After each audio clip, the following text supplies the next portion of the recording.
Gaya ng inaasahan ang mas mataas na presyo ng mga produktong petrolyo gaya ng diesel at gasolina ang ilan sa mga pangunahing nag-ambag sa mas mataas na inflation rate. 59.5% sa diesel, 27.3% naman sa gasolina. Dahil gumagamit ng petrolyo sa pagbiyahe ng mga pagkain, tumaas rin ang presyo ng bigas. Nag-ambag rin sa mas mataas na inflation ang mataas na presyo ng kuryente at LPG.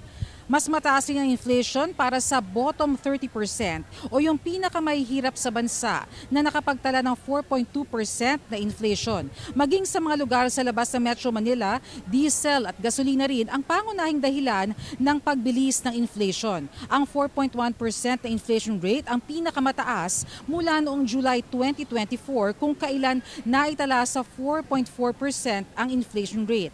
Lampas din ito sa projection ng Bangko Sentral ng Pilipinas na 3.1% hanggang 3.9% inflation rate nitong Marso. Sabi ng BSP, patuloy itong magbabantay sa mga nangyayari sa gitnang silangan at epekto nito sa ekonomiya ng Pilipinas. Pakinggan natin ang bahagi ng pahayag kanina ni Yusek Dennis Claire Mapa.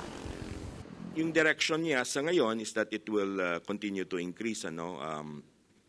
We hope that it will be shorter, depende sa development. Yung increase niya overall, malalaman natin doon sa report natin.